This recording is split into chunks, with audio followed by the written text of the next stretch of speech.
Hello, everybody. There we are. Hi. Welcome to Torn Tuesday, your weekly dose of all things Tolkien, Lord of the Rings.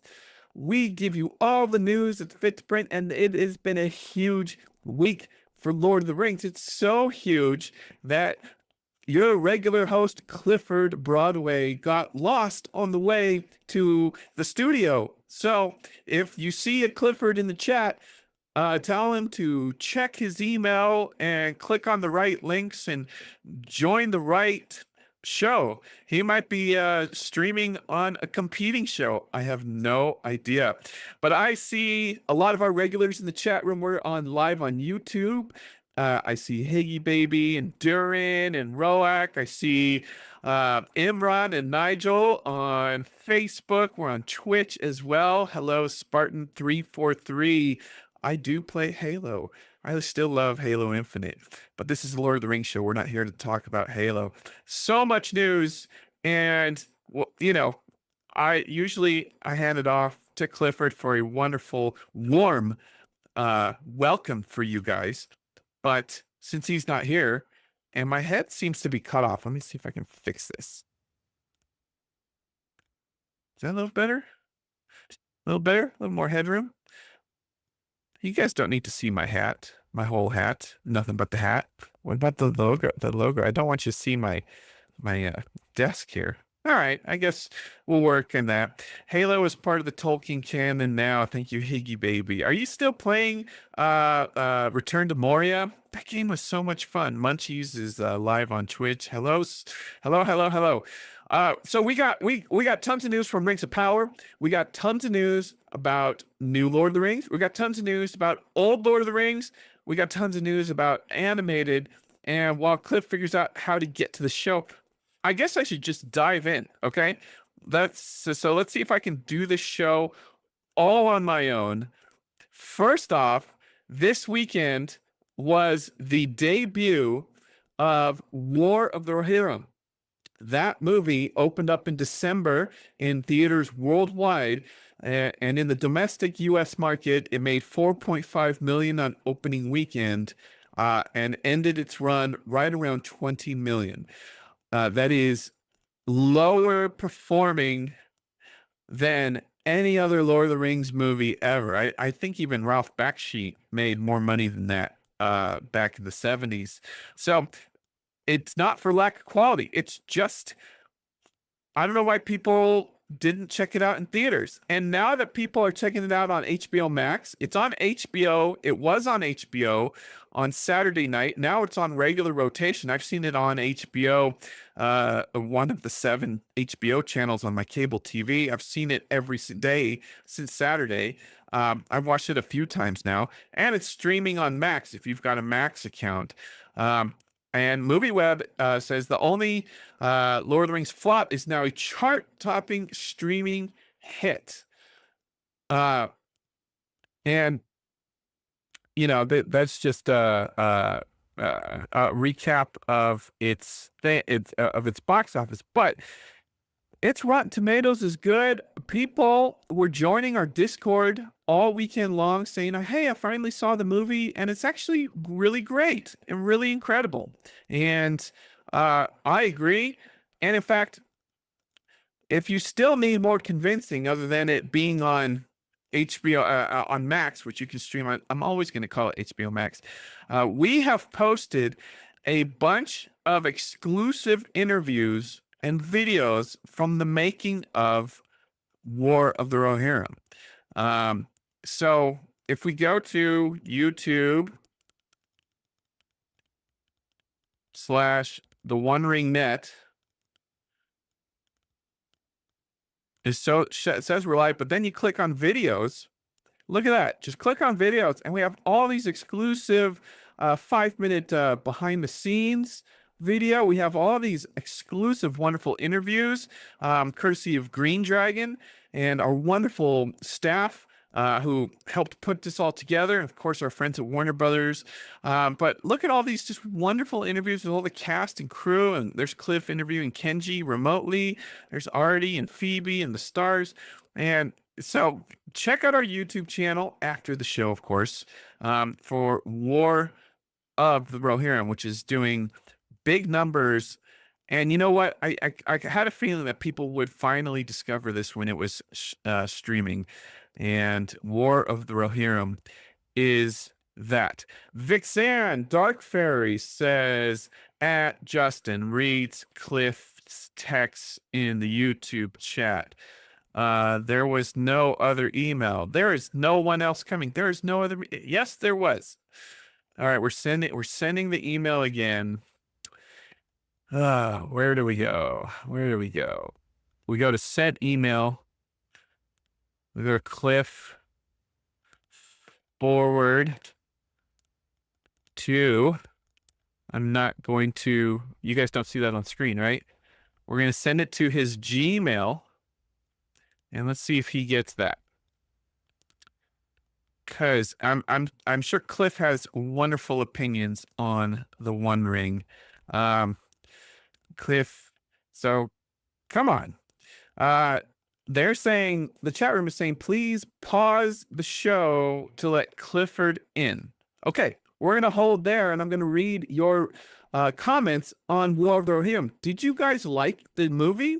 I thought it's great. It's action-packed. Now that I've watched it a few times, I understand what some of the complaints were, but overall, it's a great little movie. Hey, look at that. I think a little blue button popped up on the screen. 3, 2, 1, let's roll tape. And we might have...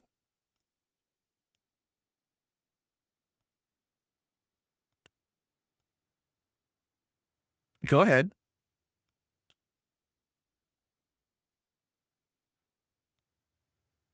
It's Torn Tuesday, everyone. Lovely to see you. Justin, I didn't get any emails from you all day. I've been in the Zoom waiting room since before the show began, using the regular method, so sorry.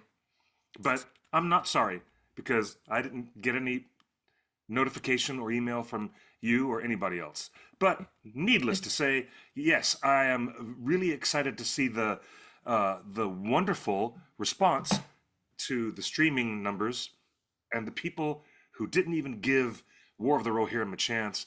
Now they're definitely giving it a chance. You know, I also saw at the end cap of a bunch of shelving units, they have these books, beautiful Daniel Falconer books that are called The Art of the Lord of the Rings, The War of the Rohirrim. Really good stuff. Really good stuff. I saw it at the bookshelf, and I was tempted to get one, but one of my friends actually just said, you know what, Clifford, I got you a copy, and I'm sending it to you as a gift, which makes my heart all aflutter. Thank you for the kindness and to get me that gift. Speaking of really hearts aflutter, you had a big issue with the lack of fluttering hearts on Sunday at the Oscars. There was a big oversight, right? Big oversight at the Oscars? Well, yeah, oh gosh, I have a lot of opinions about what happened at the Oscars. You know, the biggest oversight was the in memoriam reel. And traditionally, people who are a little bit callous, who've worked in Hollywood for a very long time, they call it the graveyard reel. And it's always somebody's job to put together footage of the writers, directors, and actors, and producers, and publicists who have passed away over the previous year since the last telecast of the Oscars. And they neglected to mention our own King Theoden, Lord of the Riddermark. They totally neglected to mention Bernard Hill. It was all about Gene Hackman. It was all about Gene Hackman. And well, and a bunch of other people. You know, I feel like David Lynch could have got a big one, but Bernard Hill, Nerd of the Rings tweeted it yesterday, and he got 26,000 likes on his. He went super viral. Congrats, Matt, on having a super viral post. But yes, here's to Bernard Hill, an absolute legend who starred in 2 of the 3 films to ever win 11 Oscars. I had never put that together, Cliff. 2 of the 3 most awarded Oscar films ever. Yes, indeed. In fact, a good friend of ours, Linda Iroff, who works with Sean Astin on a lot of his publicity and fandom things, she pointed out that between The Return of the King and The Two Towers, Bernard Hill was in motion pictures that earned 22 Oscars just between those last two films in the Rings trilogy. And still, they didn't bother to mention him in the Graveyard Reel. Do you believe that? I'm not using Twitter anymore, and I will never call it X. So, yeah, I'm just good for you, Matt, for actually mentioning that and bringing it back to everybody's attention. And look, I understand, like, you can't list everybody that died in the last year, even though there are a lot of notable people. But come on, Not here it everybody. is. But the Variety. man won Here it is, 22 Variety, Oscars. and right in the Variety earlier this year, Or a starred in the full films, page ad, a full page tribute to Bernard Hill. It says, "Over death, over dread, over doom lifted, out of loss, out of life, unto long glory. J.R.R. Tolkien returned the king. Farewell, Theoden, king of Rohan." This is in Variety from early last year. So he was more than just an invisible actor. He was Bernard Hill, like you said, what, 28 Oscars? His 22. movies won Well, not- 22 Oscars just between Just the Rings. Just just the Rings between films, yeah. Titanic and Return of the King. And like this guy was the next level. And the emotion that was in the room when we did our tribute at San Diego Comic-Con, it took everyone's breath away. I mean, Bernard Hill, you deserved better. Yeah. And you Agreed. deserve to be in the main broadcast at the Oscars, and it just was shocking Oh, that they didn't include it. Absolutely shocking to me. I solved the mystery, Justin. I just looked in my spam folder, and when you sent that before we started Showtime, for some weird reason, Gmail put your email. Why account are you into my checking spam your filter. email during the show now? Why we can handle this after the show. I'm not. I But just found it. there's I more. just saw it there. There's more news. Isn't that strange? We've got a brand new product coming in a few short weeks. Ferris Wheel Press is launching a Kickstarter for the officially licensed Lord of the Rings fountain pen and ink collection. Perfect your elven calligraphy with the most mesmerizing stationery collection. Wow. So go to Kickstarter, search at for that. Lord of the Rings fountain pen. You can and join. Notify me on launch. I tried to find more information, but the Kickstarter isn't launched yet. This is just a landing page. So I went to their website, and boom, coming April 2025. These beautiful Starlight pens. Look at that. These are nice. These are really nice. Oh, wow. I love those. And it won't let me get them any bigger, but yeah, incredible. There's like a glitter glow. The pen cap is anchored by a replica of the One Ring.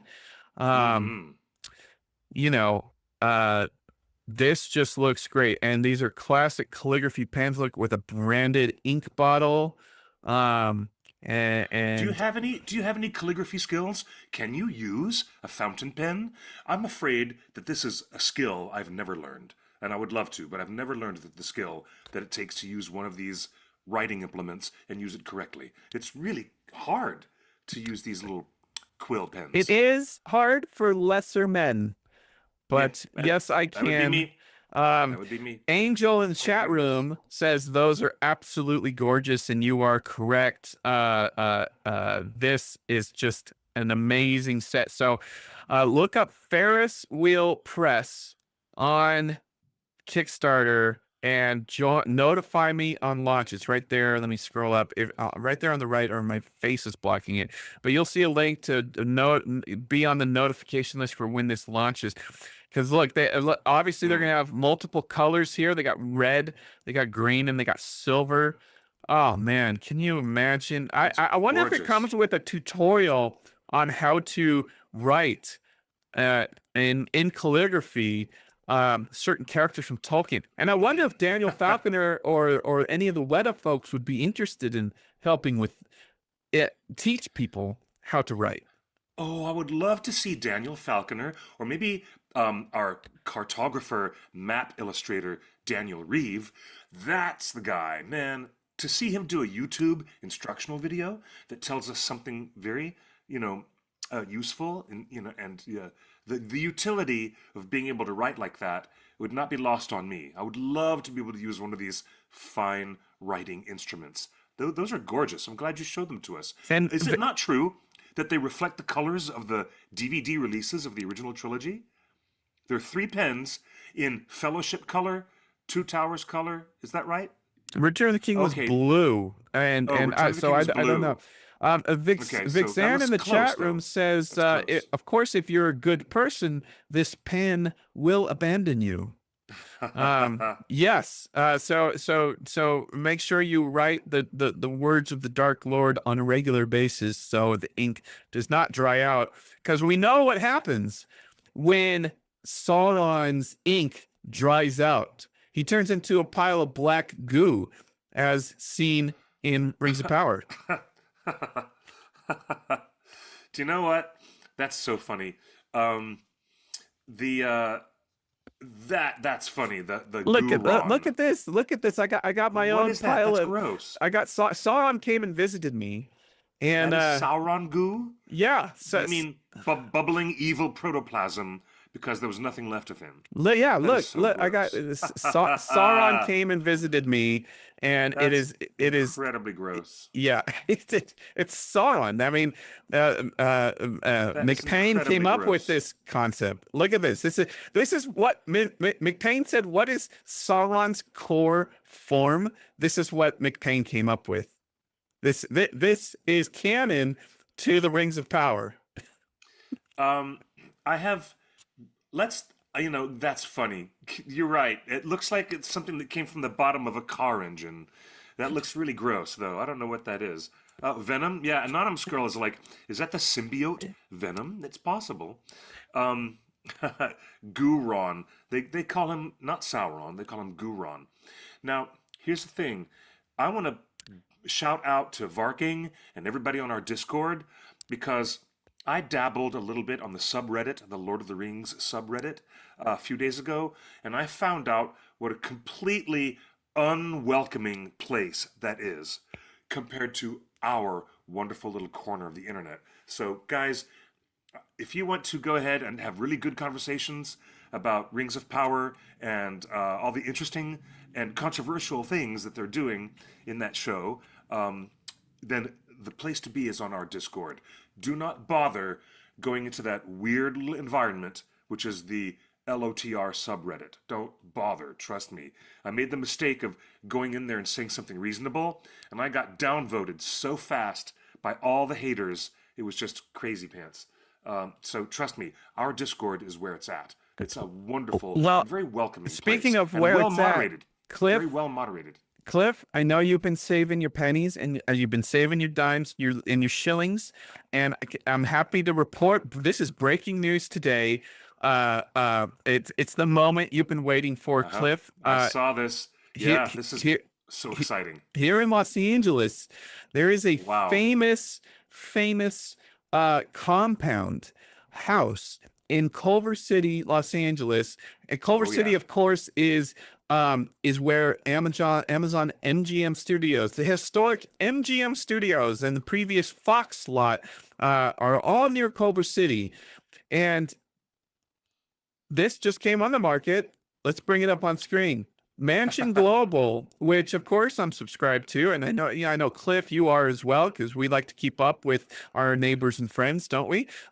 California Hobbit house, built by Disney artists, hits the market for the first time ever. 1940s property in Culver City includes a storybook main house and 4 additional structures housing 8 quirky apartments. Wow, so cool. Look at this Hobbit house. Yes, that is just the garage right there. You don't need to see my face. Let's just bring it up full screen. This incredible Hobbit house. Yes, it's built to code. This is built by Disney Imagineers that also built Disneyland. Um, yep, that is actually a little lake Oh my gosh, how cute is this? with Yeah, little really running awesome. water. Uh, that is the porch, back porch of one Wow, of the units. that could not possibly be more cottage core, because that's what that is. They call that now that design element of how modern home design, cottage core. Oh, would you look at the interior? Would you look at that? That's fantastic. I love that. Look at this bar top. Just look at it.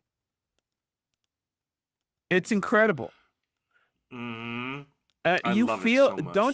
don't you feel like a hobbit just looking at it? I do. I want to move in. Um, Culver City is just south of metropolitan Los Angeles. I mean, it's just a little bit, maybe a couple of miles south and west. And it is its own separate incorporated city. And I'm just blown away by this. This is really, really cool. Through the years, several Hollywood A-listers have rented places here at the Hobbit House, including Nick Nolte, Paula Prentice, and Richard Benjamin, according to Wow. How certain cool. reports. The creator continued to refine the Hobbit House until his death in 1991, and his wife secured landmark status in 1996. She died in 2004, and a trust was set up to manage it. And now that trust is selling the house. So it totals 11,000 square feet on a quarter Wow. acre. And let's see if we can scroll through some of these photos. Look at that. I mean, it is a Hobbit house in the middle of modern Gosh. residential. I Look mean, at that. It modern. is totally sandwiched in between these ugly modern structures. It is only the protected historical status that stopped the city of Culver City from mowing that down and redeveloping it to something else. That's incredibly cool. What a nice surprise to have that untouched and remain the way it was. And Durin the Seventh in the chat is absolutely correct. It is the hobbits of Bree who would build structures above ground and live in these structures Look at above that ground. It's bedroom, totally. Cliff. I'm falling in love with this house. Let's The go. the furniture is all Let's go. custom built into the Yeah. structure. Yeah. Uh, I the love the it. drawers, none of the drawers are actually like completely straight lined horizontal. I mean, they all have a curving bent and uh Yeah. oh my God, look at this green dragon No way. bathroom. That's amazing. This bathroom is amazing. Look at that. Gosh, how cool is that? Now there's some updated cabinetry in this room, but they're still built-ins. Built-ins that are part of the wall itself. I'm amazed at this. I wonder how much it's going for. It's going for $2 million, which for Los Angeles is A about steal. right. It's about That's a right. steal. Yeah. It's a total steal for that much square footage in that area of Culver City. Wow! And considering the historic background of this property, that's really cool. I love this so much. Now, do you know the little cottages that look exactly like this that were built by Charlie Chaplin back in the day? Because he had the very first soundstage ever in Hollywood, and it's down the corner where the Muppets are. The Jim Henson Studios now occupy what used to be the original Charlie Chaplin studio, and it has this kind of like English Midlands country cottage style of architecture all over the Jim Henson lot. One or two blocks away, down on Fountain, there were beautiful apartments that Charlie Chaplin built, and they're exactly like this.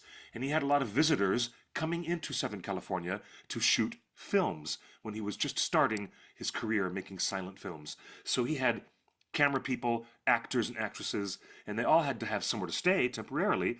So he built these incredibly gorgeous little apartments, and they look a lot like that, almost exactly like that. Um, Total cottage core. I love that stuff. That's super cool. And I gotta say, for $2 million, that's a steal at at current market value here in the SoCal. Wow. Yeah, you guys, you're right. Come visit me in Hollywood, and we'll take a walking tour, and I'll walk you right down to the Jim Henson lot, and then we'll go a couple of blocks over, and I'll show you the gorgeous apartments that are still maintained to historical accuracy, the way they were built in the 1920s. It's just amazing. They look exactly like this Hobbit home that Justin was just featuring. Really cool.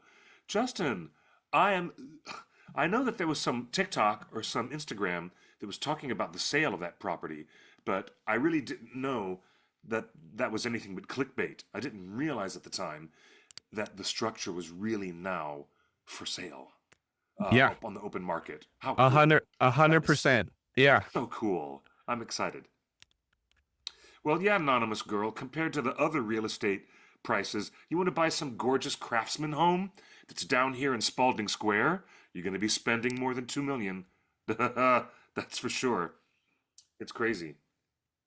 Now, in other headlines, Justin, we have news that Andy Serkis is. I think this is the next thing we're gonna talk about. Didn't Andy say it's gonna be 1 year later? The Hunt for Gollum, even if that working title stays the same as The Hunt for Gollum, but the new live-action Lord of the Rings feature film being written right now and will be directed by Mr. Andy Serkis himself will not be released until 1 year further out down the line. And that may be of some benefit to it because it will be separated 1 year from the release of season 3 of The Rings of Power. So it won't be in the marketplace at the same time, the way that the War of the Rohirrim was in the marketplace the exact same year this time for season 2. So what do you think about that delay? What does that tell us about the delay of this I production? I like this delay. One, I think I don't Yeah. like that Lord of the Rohirrim came out so close to Rings of Power, and it doesn't matter if Mm-hmm. which one came first, because Rohirrim was originally going to come out in April of last Mm-hmm. year, and then Rings of Power. I think having two Lord of the Rings things in the marketplace on the same year doesn't do well. It's too I much too agree. soon, and also, Mm-hmm. as we said, like it's hard enough to get people to get out to the cinema, and like it or not, Lord of the Rings is just one big franchise, and most casual people, not the people watching this wonderful show, we appreciate you Yes. watching. You are the Yes. hardcore fans, but most people Yes. don't know that Rings of Power is made completely separate than the movies. Yeah, and they are easily confused by both of those things being in the marketplace. I heard it when I went in to see War of the Rohirrim over and over again because I think I saw it in theaters 5 times. I heard people in the row behind me saying, "So, how is this related to Rings of Power? This is the Amazon show, right? Is this some animated offshoot of the Amazon Prime TV show?" I heard people all around me saying that, and that means they were confused in the That's right. marketplace. Yeah, a I don't hundred think I percent. don't think I they want heard to it do that. too in in Yeah, the theater. It's like people are like, "Oh yeah. yeah, I kind of like this show. I kind of like the TV show," and I just wanted to turn around and say it's unrelated, but that would be like too sweaty nerd. But most people, so I just think Well, like watching a free show at home with Rings of Power and then a movie coming out asking for your hard-earned dollars at the movie box office, you know, yeah. it's a tough sell because like, oh, I can watch it for free in a couple months. So, um, yeah, Well, it's Sean Baker mentioned that during one of his acceptance speeches that the theater experience is in danger and it should be supported by people who really love film and filmmaking. You know, there is, and he was not subtle about it, and he really didn't need to be subtle. It was really appropriate that Sean, who won Best Director and Best Editor and Best Screenplay for Anora, which went on, surprisingly, to be the upset surprise win for Best Picture that night. Sean Baker actually said, we have to support local cinemas, especially, he pointed out, independent theaters, independent cinema, like the New Beverly Cinema or the Vista or the things that they show at Vidiot's Theater here in Los Angeles. There's a lot to be said for supporting theater and, I mean, the actual experience of a theatrical release and going to a movie theater. So we're looking at Hunt for Gollum now being pushed down to 2026 or 2027. 2027. 2027. So Cliff, Yeah. Cliff, I want to ask you, what do you think? Oh, hey, what happened there? What do you think this means for the status of pre-production and the script? Can we read anything to this 2027 delay? Or do you think that they're happy with the script? Do you think they are taking a harder look at it now that Rohirrim had its tepid box office? Like, you've worked in the industry for over 20 years. Where do you think the box office of Rohirrim and its current success on HBO Max is impacting the script for Gollum, and whether that initiated the delay for another year? Very much so. I do see a causality, but I'll go one step further. It's not so much the causality and connecting the dots between the box office performance in the North American marketplace for War of the Rohirrim. Sure. I've got a weird suspicion. Justin, you might think I'm crazy pants. What if they're making 2 films at once? And they need more time because it's going to be a bigger script that will include 2 motion pictures, and they have a lot more.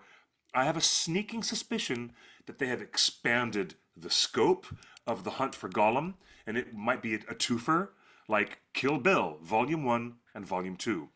I get a weird feeling that when Ian McKellen spilled the beans accidentally on that British morning talk show, there was a bit more veracity.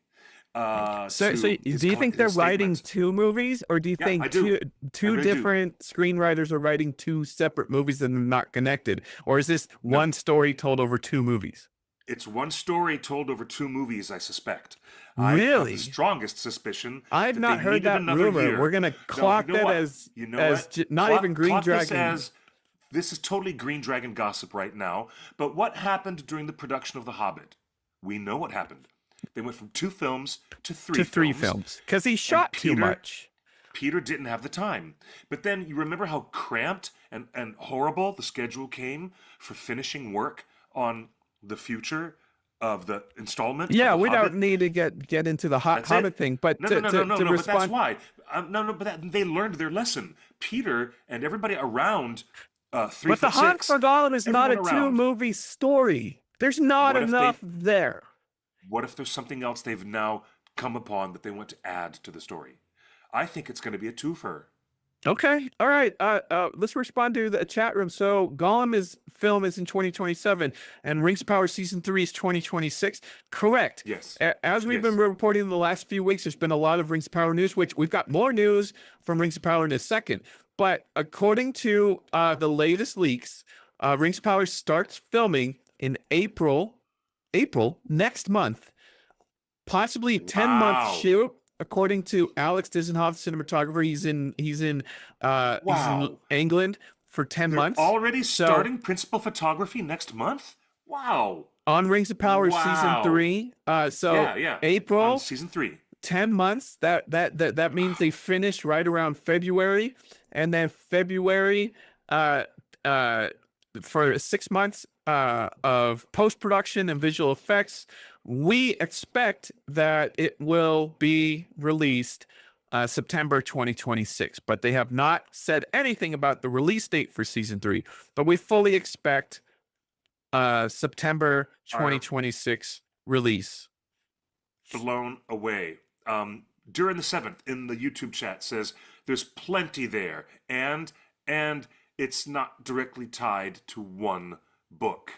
If you say so. Hobbit was butter over too much bread. Too much butter over too much bread. Yes, it was. It was, but it also ended up being the biggest professional headache. Now, we're not going to relitigate everything that happened with the Hobbit production, but you guys watch Michael Pellerin's Appendices and look at how difficult things were for the Hobbit production because there wasn't enough time and they had 2 movies to do at once. So now I'm thinking, What do you think the 2 movies would be? Do you think they go full young Aragorn and just tell the story of Aragorn all the way up to hunting Gollum? Yep. I think that they might just expand this and it might become something dynamite that's bigger and more complex than we thought. And oh boy, I don't know. I don't know if I want bigger. I want small character stories. We don't need multiple storylines. We don't need 3 different groups of races of actors, elves, dwarves. I feel like Rings of Power is so burdened right now with too many storylines. I appreciated War of the Rohirrim having one storyline, and I think the movies themselves should just focus on one storyline and just tell small stories really well. And I think DC has done that very, very well recently. The Batman is basically one story. Joker, whatever you think about Joker and Joker 2, Folie à Deux or whatever, like those are just small character studies. Folie à Deux. But James Gunn is entering the marketplace now with his version of DC, and his official reboot of the story started with an animated series on Max called Creature Commandos. That's his official story reboot of all those things in his new reworking of the DC universe, which not to What does that have to do with character studies? It has to do with the fact that you can get single-driven character stories that are supported by supplemental things. Didn't we report a number of years ago that Rings of Power was going to be a pyramid and there would be other series and other offshoot programming? Amazon made a deal with Tolkien State. Spin-offs are part of the contract. They can do they can do as many spin-offs as they want. Every spin-off has to be at minimum 8 episodes. That's the contract. But I know you said because the 2027 release date, according to Andy Serkis, is now a year out, a year farther out than we originally thought for Hunt for Gollum. But there's another simpler reason other than expanding it into 2 movies, which I don't agree with you on that little green dragon gossip. But let me present this. Let me present this. Okay. Yeah. You're gonna have to follow me. Friend of the show. This has to do with friend of the show, Greg Fraser, cinematographer, Oscar winner Greg Fraser. He did not win for Dune 2, but he did win for Dune 1. And he deserved to win this year. Although I did like the Brutalist cinematography as well. It was a really tight race. But I agree. Let me bring this up. So this got posted this week. A clapperboard from a new project. Hail Mary. Full of grace. Director Phil Lord. Director of photography, Greg Fraser. Wow. So Lord and Miller. Where would we know Lord and Miller from, Cliff? Phil Lord and Christopher Miller? If I'm not mistaken, they did the Spider-Verse. They are the directors of the animated. There's a 3rd one coming. What will be a total of 3 animated Spider-Man Across the Spider-Verse films. And in the 2nd film was called Into the Spider-Verse. So you're gonna have to follow me on this one, Cliff. So they posted this new project, Project Hail Mary from Lord and Miller, cinematography by Greg Fraser, friend of the show. We love Greg. All right, that just started this week. Movie shoots are usually 3 to 4 months on average, right? Greg Fraser is now shooting this movie. It's also been reported that Denis Villeneuve wants to start shooting Dune 3 in July. That means Greg is going to be way in demand. Are you suggesting? According to reports, Villeneuve is planning to roll cameras on the sequel, Dune 3, in June or July of this year. Okay. And then, again, Greg Fraser is also the cinematographer of The Batman 2, The Batman. We don't know if he's on 2, but I think he is. So the Batman sequel starring Robert Pattinson and our friend Andy Serkis, who is going to be Yes. directing the Gollum movie. So let's That's back this right. up. Greg Fraser is doing Hail Mary right now, and then he's got to jump into Dune 3 in July. That's probably going to shoot for Wow. 3 to 5 months. That puts him in November, December, which is rumored when The Batman 2, starring Andy Serkis, is supposed to mean shoot. Matt Reeves, the Batman. Matt Yeah, Reeves Matt and Reeves. Greg Fraser, Working together again. but starring Andy it means Serkis. That means Andy Andy Serkis Serkis. would have to be shooting The Batman at the end of this year going into next year. So if Andy is going to be shooting in November, Oh, December, January, February, and everybody right. takes December off usually, right? So, January, February, March, and then there's Oscars and award season. So Andy Serkis might be tied up on The Batman until March of next year. When could he possibly be shooting everything involved in the hunt for Gollum? He can't. That would and remember It's December. honestly too much. He's in demand so much. How can he be everywhere? How can he be on all these films? Right, How and can he be also everywhere? and also Cliff. Remember, they're planning to shoot at Weta in New Zealand for Hunt for Gollum, right? Because it's Yes, a Lord of the Rings movie. They of would course. want to shoot during the winter because it's summer down there, right? December, January, February. That's Oh, of all. course. So if you're gonna It's when they shoot have the their best weather. Is the northern hemisphere winter? Down there it's summer. Yeah, you're right.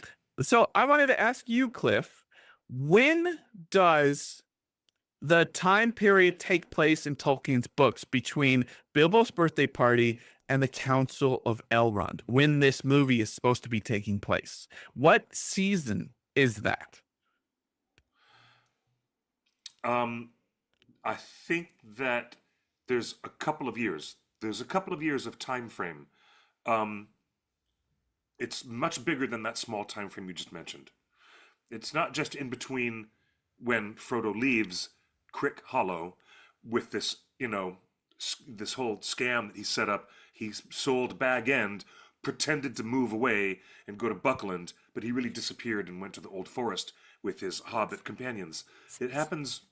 The time frame for the hunt for Gollum goes over a much longer period of time than just when Frodo leaves the Shire. But if I'm not mistaken, it did happen in springtime. I think he left the Shire in March and began his travels east towards Rivendell. And that happened through March and April, if I'm not mistaken. And May. Let me grab my Atlas of Middle Earth and I'll tell you. While he's checking that, so Get my Atlas of Middle Earth. that's how all of this is connected. I believe Andy Serkis is committed to the Batman 2 because he plays Alfred in that. Yes. So Greg Fraser has got a couple movies before he does Batman, and then Andy and Greg have got to do Batman together, and then Andy can jump feet first into Hunt for Gollum. And we know that Andy's already said he wants to break new ground technologically. He wants to shoot Gollum like they shoot the Planet of the Apes films in real practical sets. They've got all this new motion capture technology and everything like that. So it makes sense if they're not going to shoot. So it's potential that they will not shoot Hunt for Gollum until spring of 2026. And that makes sense if they are and that it would be spring for us, it would be autumn for New Zealand. If I'm not mistaken, it was September. It was September 26th, September 25th, when the Black Riders attack Buckland, and Frodo and Sam and Merry and Pippin make an emergency departure out of Crick Hollow and go and meet Old Man Willow in the Old Forest. That happened September 25th and September 26th.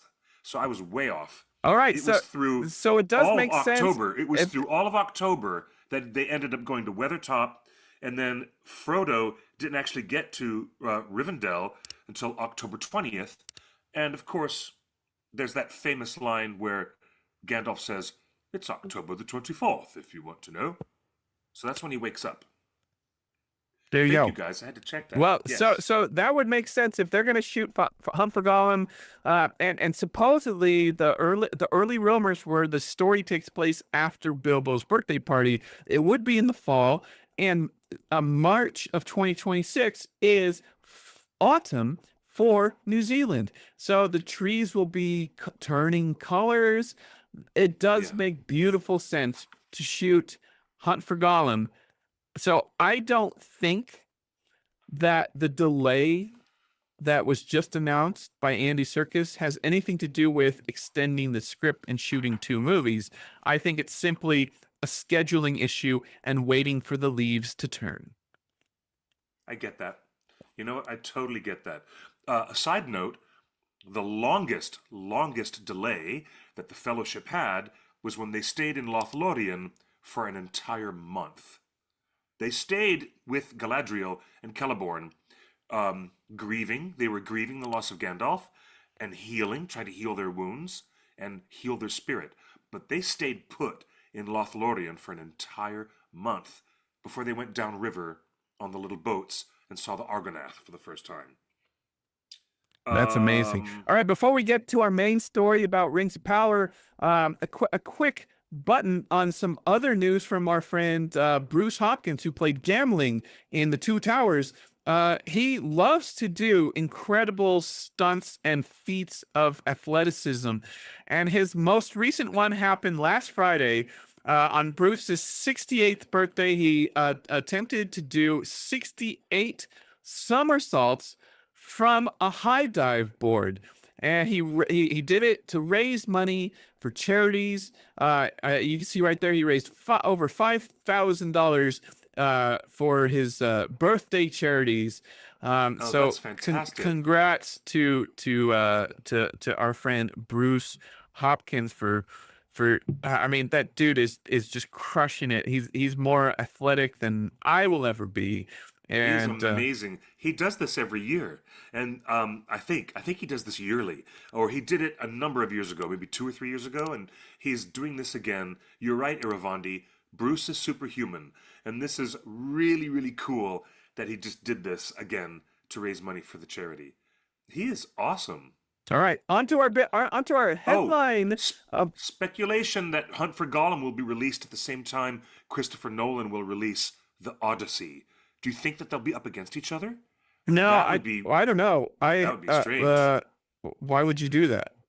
Are they who would? Barbenheimer? Why would Warner Brothers do that? Gollenheimer? That would destroy their own self-interests. Why Wait, would Warner... let's workshop this title. If Gollum and Odyssey open together, what is the market? What is the meme? Is it Gollum Odyssey? Goll Odyssey?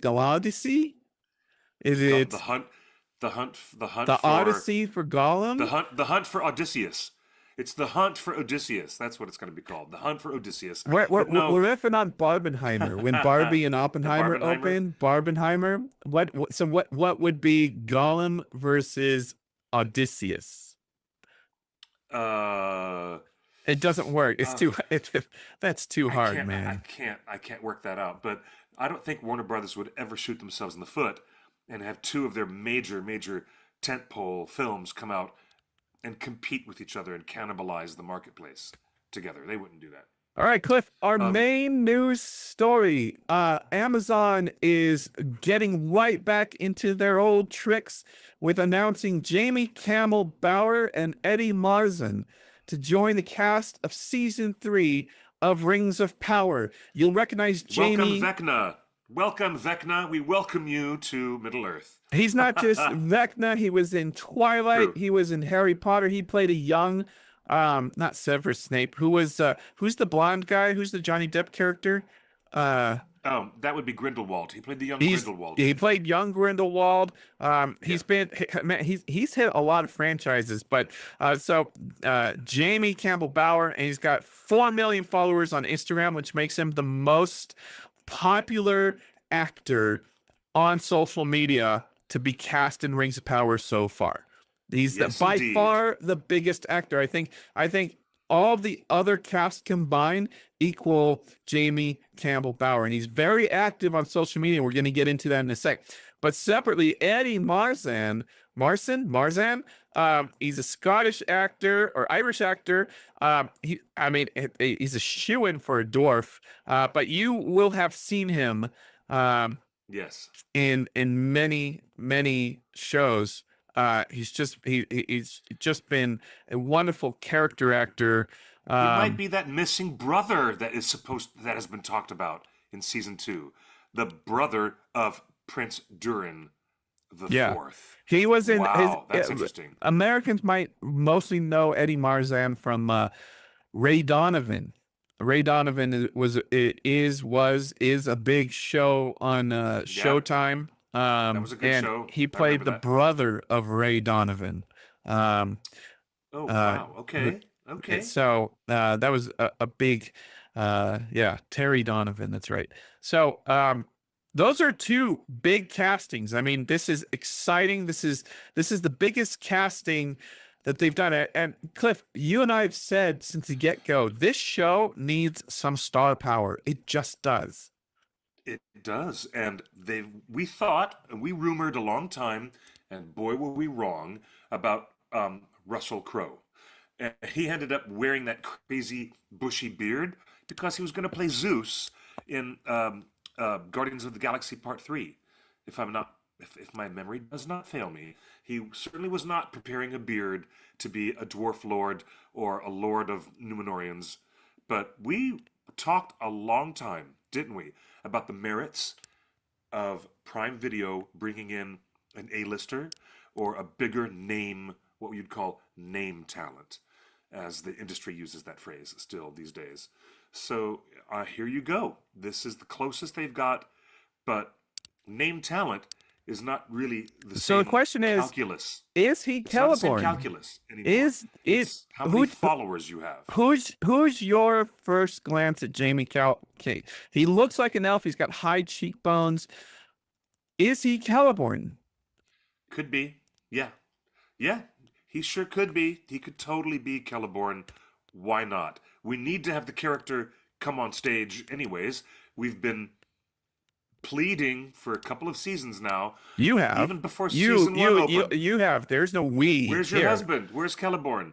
And yeah, wow, to have such a major character held off until season 3, I don't quite get my brain around it, but I'd be gunning. A lot of people say he's got to be Glorfindel, and they want him to be another terrific character who's never ever appeared in any adaptation, just like Bombadil. So I would say 6 of one, half a dozen of another. He might be the Glorfindel guy that we've always wanted and never had. But You're gonna for have the to necessity explain of the story, Glorfindel. Who is Glorfindel? Why do you want well, Glorfindel so much? Glorfindel is one of the only elves that died and went to the halls of Mandos and then was resurrected and came back to Middle Earth to do other great things and heroics. And Is he a good guy or a bad famously, guy? he's the good guy who saves Frodo at the river and takes him all the way to Rivendell. It wasn't Arwen. That was Arwen was never Arwen. there. That was It was Arwen, never. and she It was she Glorfindel. whispers with her elf Nope. magic It was tongue, and she Glorfindel. calls the Nope. river. That was Arwen. I recommend you read the book, my dear boy. It was Glorfindel. Glorfindel got changed and became, in the Peter Jackson script, Arwen. So the reason why people have always been saying we've got a chance now for the Rings of Power showrunners to bring in a very neglected character that everybody has always wanted to see but has never appeared in any adaptation. Glorfindel could be this guy as equally likely as he could be Celeborn. Well, let's talk to oh Well, wait, now Sarah says, is it possible he might be Orifer? That is my next choice if he isn't Círdan or Glorfindel. Well, Círdan has already been cast. We already have an actor who's playing Círdan, so we do have Wait, that already. Otaku says Glorfindel died killing a Balrog. So in that scene in Rings of Power where we see Mithril being made by the lightning hitting the tree and going into the roots, that's Glorfindel fighting a Balrog? What? Glorfindel fighting a Balrog? Yeah. Yeah, he did. Yeah, All right, Glorfindel died Daniel killing in chat Balrog. says the Yep, showrunners that's have right. hinted before that we might likely Yes, see Glorfindel at some point in the show. Thank you, Daniel, for they have. reminding us. I need to find that article. Cliff, Yep. what can we read into Jamie's social media posts? Let me bring this up. Yeah, pull that up. There's a clue. There's a clue in here. Possibly. Look at he changed his bio, folks, to Witch King.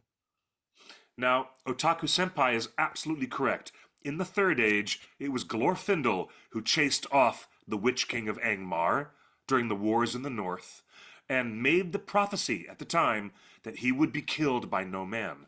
It was the actual words of Glorfindel who made that prophecy. So we've got a lot. Look at that. If he changed his social media to say Witch King, then that's breaking his NDA in the biggest way possible. If he's not going to be Glorfindel, and if he's not going to be Celeborn, and if this dude, Vecna, who played a great villain in Stranger Things, if he's going to play another great villain in Rings of Power, he sure is spoiling it for everyone. He could get in a lot of trouble. A lot of trouble for that. First off, NDA. First off, I don't think we're having any fun guessing who it is. Amazon just needs to tell us what character he's playing. Like back. I agree. 1,000% agree with you. We've always said that. That is tiring, totally exhausting to be like, oh, maybe he's this, maybe he's that, or maybe he'll play an Oompa Loompa. Who knows? They really should say this guy is this famous character, and that would feed the marketing machine a lot more. It would give them pre-release buzz. And what's more valuable to them right now than pre-release buzz? But if this man has signed a 35-page non-disclosure agreement just to get hired in the role, and he goes ahead and changes his social media to say, hi, I'm the Witch King, then he's totally blown his NDA. So maybe that's a misdirection. And maybe it's a misdirect. Just to prove that Amazon does this on purpose, here is the head of social media, Irving Lopez. You can follow him at Irving is a Punk, who basically says, let the speculation begin. Irving, you're killing me. You're killing me. We're not having any fun. And he goes on to post that's not the way. This is not the way. He reposted this. He retweeted this. Rings of Power fandom right now is, now, who is this man? He's having fun with it. And just to be clear, he is your Lord of the Rings social manager at the office. Yes, this is really the Lord of the Rings social manager who's saying, let the speculation begin. Indeed. Dan Bites in the live chat says, I read his bio has been Witch King for years. If that's the case, then he didn't change it, Justin. Right. It's been that way for years. So what do you think? What do you think about the Celeborn stuff? Yeah, don't read too much into it. Let's go back to 50-50 split. He's either Glorfindel, an amazing golden warrior, a hero of great heroics, one of the greatest elves to ever be an elf, or he is the missing husband, Celeborn. It's a 50-50 chance. I honestly think either one is as likely as the other. Check out this post from Jamie Campbell Boyer. That is a black heart and a dove of peace. Hold on. MJ's onto something. HBO doesn't do that with House of the Dragon casting. They don't announce the characters. Intriguing. I didn't know that. They have. They have. They announce characters. But the point is, we can compare and contrast shows all you want. It's general good practice to announce an actor and who he's playing. And we have seen from the last 4 years and 2 seasons of Rings of Power that it doesn't work well. It creates a lot of drama in the fandom. It creates a lot of expectations on the actor and the show itself that are unwarranted and affect how we approach the show when it finally comes out.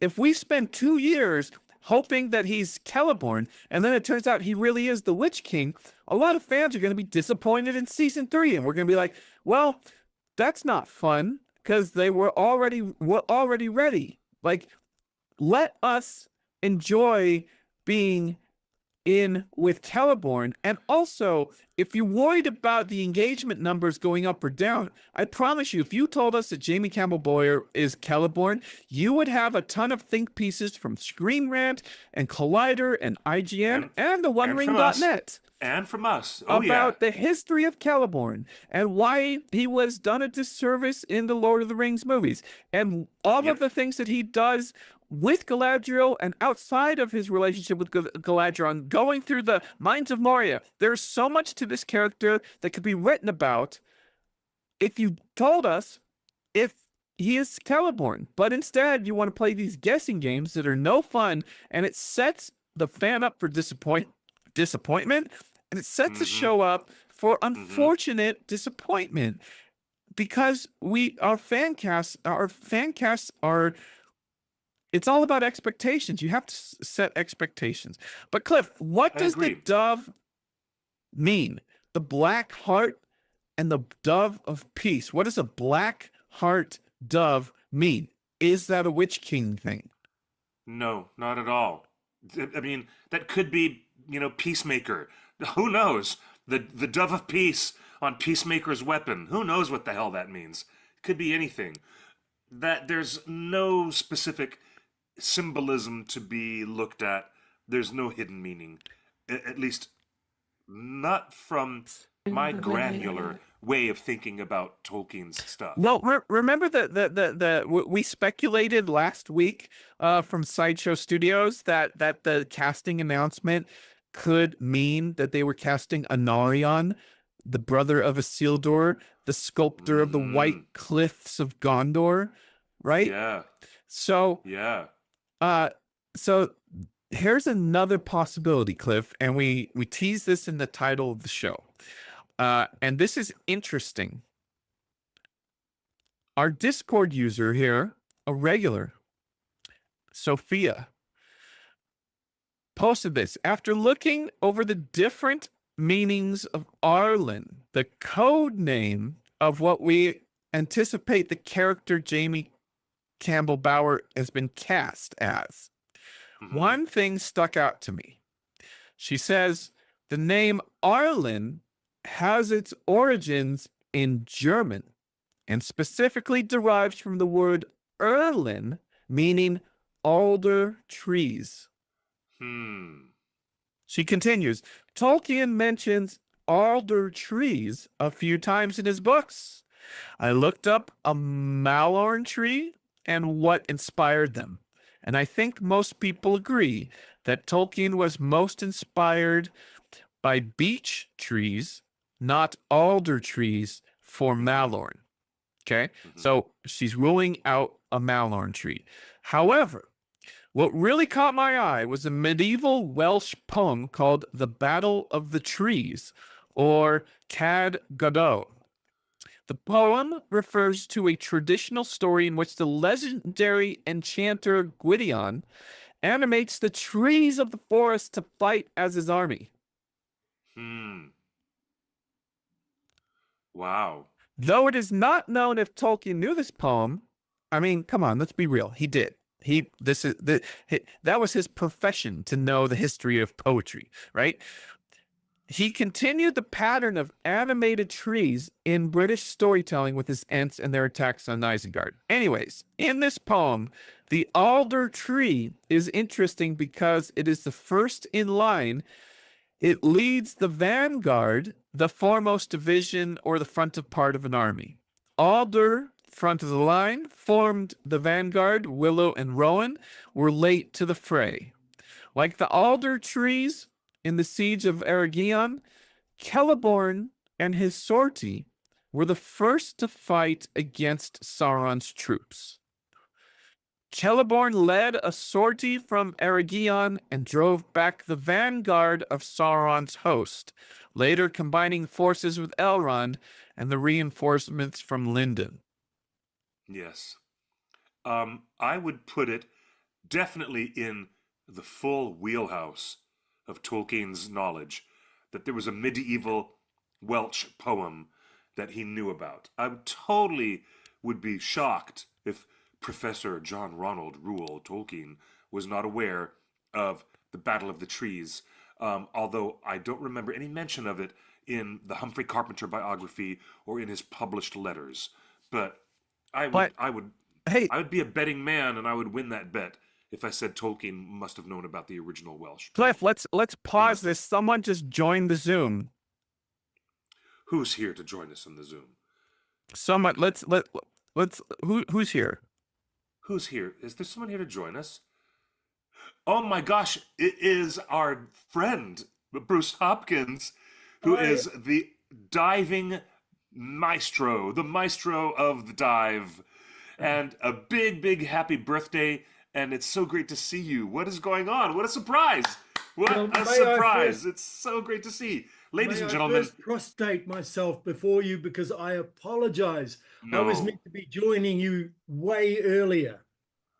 Oh, I that's so okay. apologize. No. That's Man, now I understand why pieces of the puzzle have come together to today the way that they have. It's so great to have you here, Bruce. You're welcome any old time. Pop by any old time. it's Look at cool that. to see you too. Look at that nice Punamu you're wearing. That beautiful Punamu necklace you have. My gorgeous daughter jade. gave me I had a bigger version of this for many years, and I lost it on a tour guiding job one time. I got off a bus that Oh, we were wow. on, and then it was like, "Where's my Ponamu? It's come off." This had somehow detached.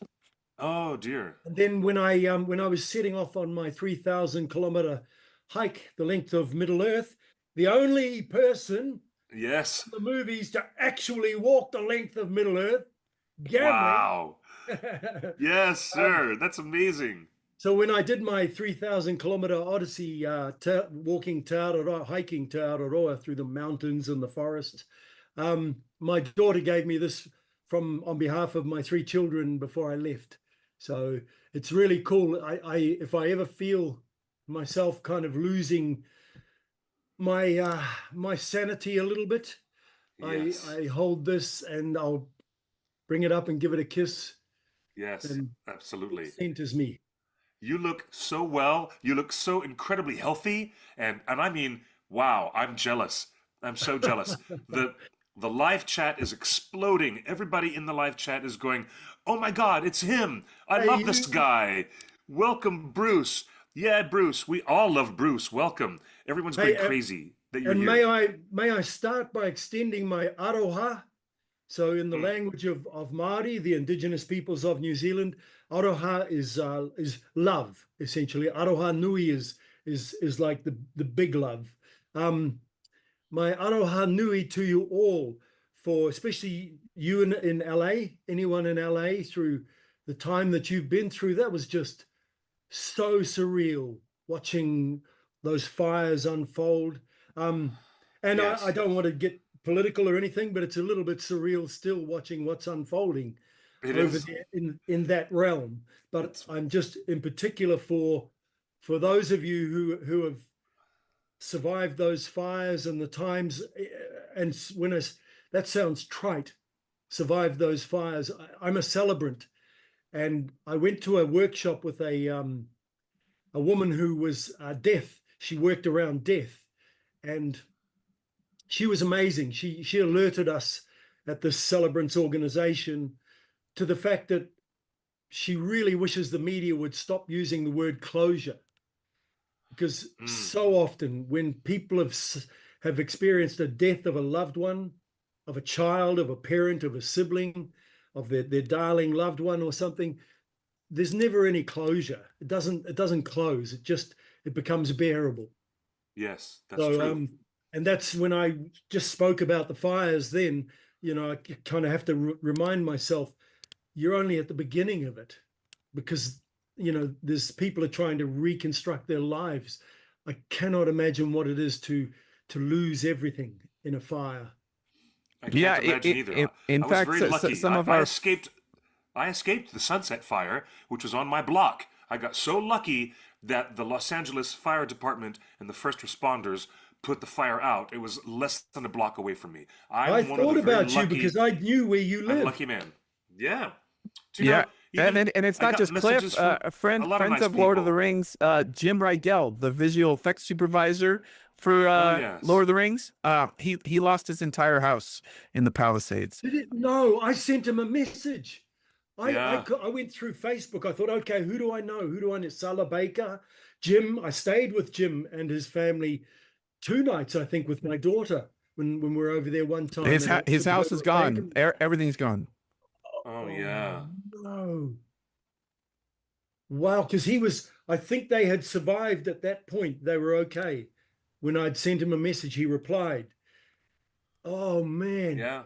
Yeah. Wow. I can't tell you. When you feel survivor's guilt, it's really a real thing because I don't I it took me a long time to get square with the good friends and theater people and actors who I've worked with professionally on stage and other people, Bruce, that you know, you've worked with them professionally, and I see their posts of nothing but burnt out husk of cinders. There's nothing left of their home, and I'm so heartbroken. At the same time, I'm counting my blessings as the biggest blessings I've ever had. That the helicopter drop was so effective and put the flames out right away. I got so lucky out of this, and I'll never ever stop praising the first responders at the LAFD. I'll never stop praising the fire I department. couldn't believe it when they were showing because I got obsessed by it a bit. I'd look on the live cams and everything, and that's when I was thinking of you. I was because I'd see that the fire was coming down towards sunset. It was like, Yep, whoa, that was is my that? block right here. Yeah. Yeah. You know who else got evacuated? Cheryl Crow. She lives up at the corner, on my corner. And, you know, there's also Lucille Ball's old home, because when she quit television and retired, she bought a home in Palm Springs. And her original home is right here on the end of my block. And Right. there's all these people. You know, Mark Ordesky lived Yes. Yeah. half a block down from me on Hawthorne. And you know, by this time, him and his wife had already moved to New Zealand. They're already moved over there now. But you know, all these people around are people we all know and love, and we're all very lucky to have gotten out of it. And it's not Really it's not lucky. just fires here in LA. We've got our admins and moderators of the One Ring. They have a cyclone coming to them in near the Gold Coast of Australia today. Oh dear. Oh, are Like, they Oh over dear. there? Oh, yeah, wow. they are dead in the. That's a poor choice of words. They are right in the center of where this cyclone is coming to the east coast of Australia right now, and they're like, everyone's kind of freaking out over there because Yeah. I tried to call one of my sisters just before. She's lived there for 50 years on the Gold Coast in Palm Beach. She's Yeah. in Palm Beach, just the Currumbin and Palm Beach. And yeah, I keep seeing this. That's where it's hitting. There's she's got 10 grandchildren, 2 great grandchildren there. So Oh my gosh. her incredible. phone Well, her phone didn't answer. Yeah, her phone didn't respond. So I was like, oh, we were just talking about the Oscar telecast on Sunday and how out of all the people, I mean, Gene Hackman, what a legend. Of course, he deserves to be tributed. But I found Sure. this Variety full page ad of Bernard Hill in Variety, but they did not include him in the telecast, which I thought was crazy. And you were wow. the last time we saw you here on the show, you just gave a wonderful tribute to working with Bernard Hill as Yeah. as Gamling on the set of Two Towers. Well, in fact, it was one of the it's really sort of strange. Carl Urban and we live just along the road from each other.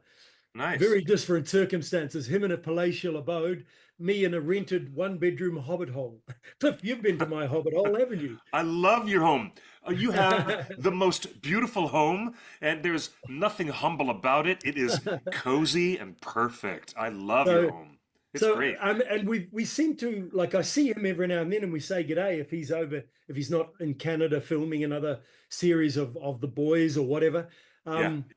And I thought when Bernard died, I thought, oh man, I've got to get together with Carl.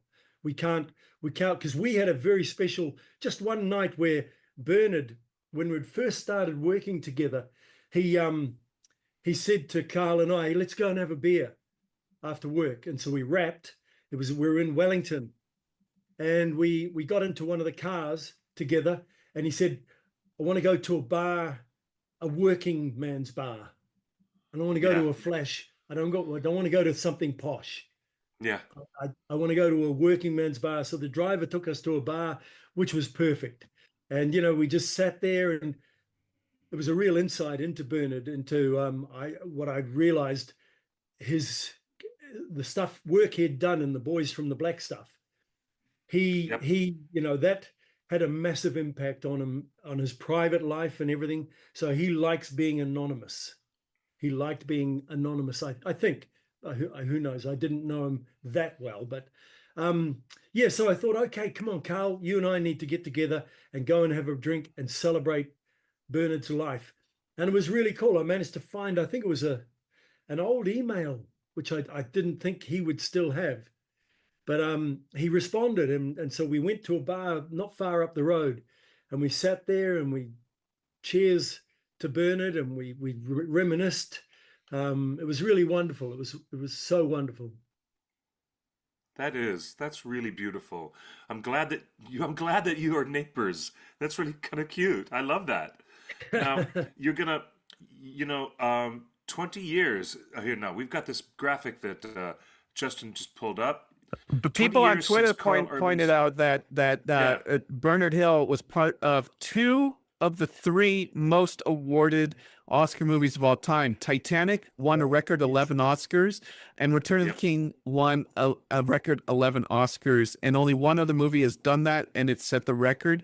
And Bernard Hill was part of two of the biggest movies in Oscar history. And for him to be excluded at the Oscars for it was surprising. That's a Yeah. that's a really valid point. It would not have crossed my mind, that kind of thing, but that's really valid. Yeah. They there was some kind of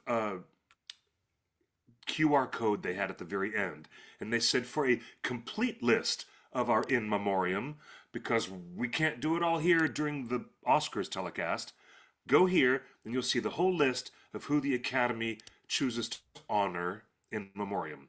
And so you had to do it the long way around if you were going to get the information.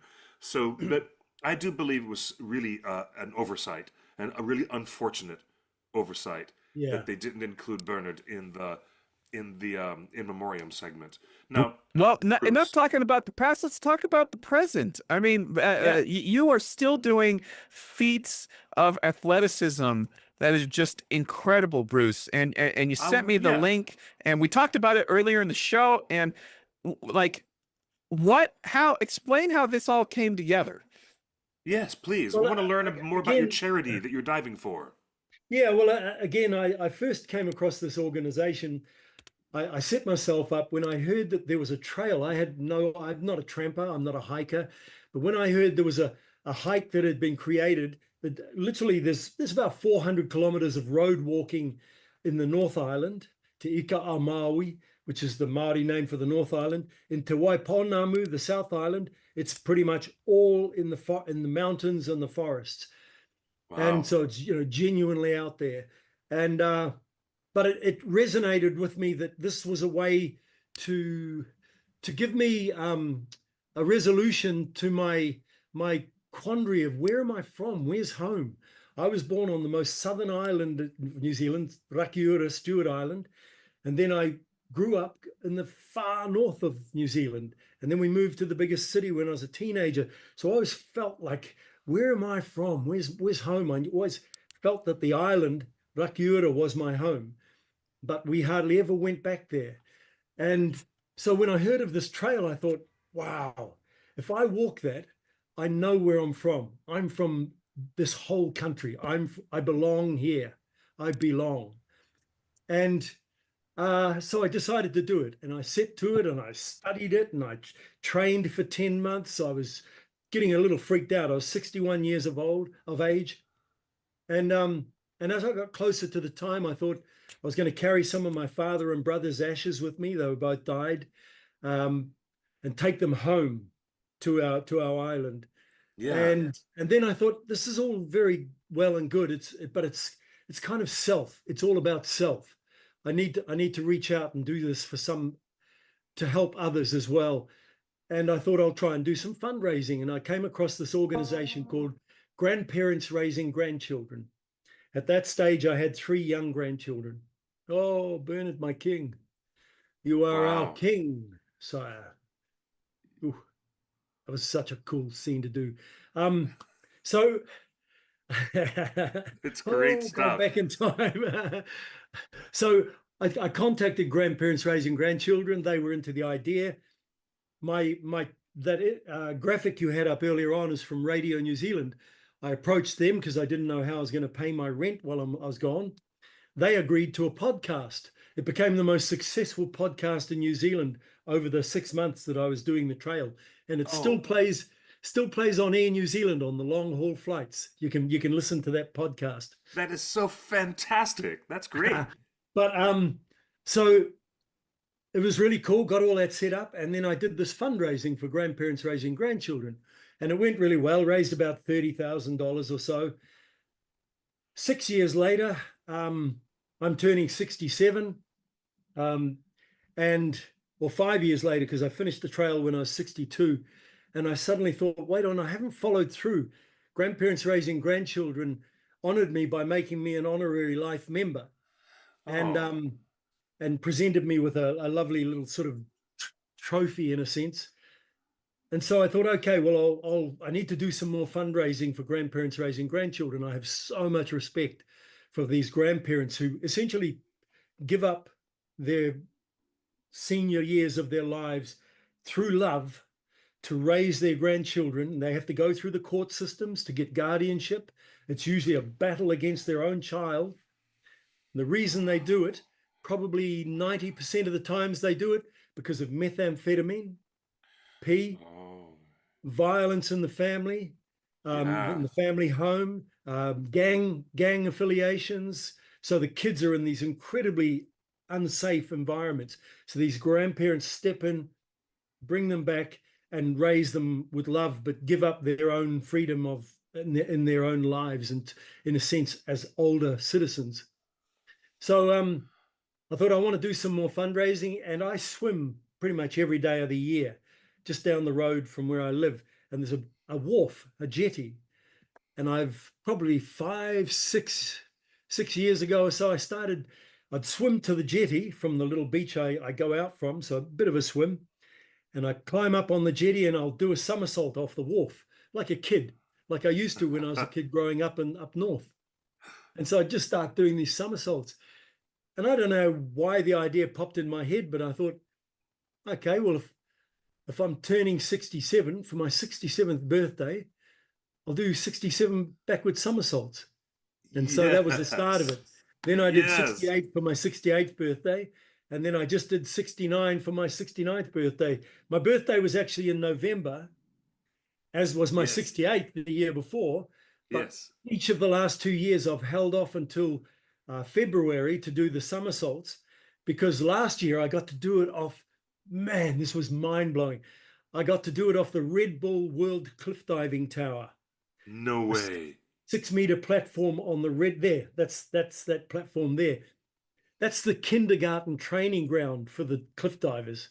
They go off 27 meters and 21 meters. It's mind-blowing. That is terrifying. And yeah, it is mind-blowing. 6 meters was terrifying. It was like, ah! But with that one in particular, I had about a 20-meter swim to get out of the water. Then I had about 100 meters to go back up. So it worked out. I walked about 6.8 kilometers, and I swam about 1.5 kilometers, as well as doing the somersaults. That is so beautiful. Oh my gosh, that is so totally cool. Did you double up a couple times? Were you able to do more than one somersault per jump? No. I had to concentrate just to get that one. You know, if you go too far back, you smack the back of your head, or look. This is the cliff divers. Look at them; they're just phenomenal. Wow! And you'll see they land feet first. The G's they're in 8 G's when they hit the water. And so if they try to land with their hands, they just smash themselves up, and let alone their heads. So they always Oh my land feet gosh. first, feet flexed, because if they point their feet, it's been known for them to rip a toenail off. Oh, No way. Oh my Yeah, yeah, gosh. yeah. If their feet are Wow. pointed and the toenail catches the water as they hit into the water. People in the chat are saying, mad respect, Bruce. Anonymous girl says, this man is living life to the fullest. This is very true.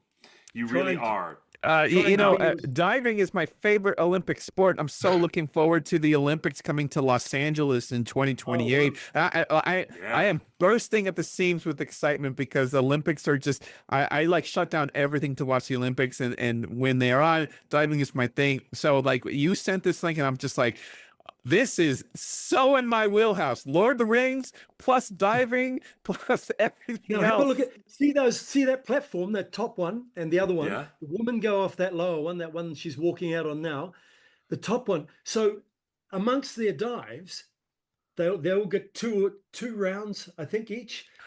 They'll go and walk backwards to the edge of that platform, bend down, put their hands on the platform, lift their legs up. Olympic gymnastics, that he just did it. Lift their legs up so they're in a handstand, 27 meters up. I got obsessed. I went both days of the competition.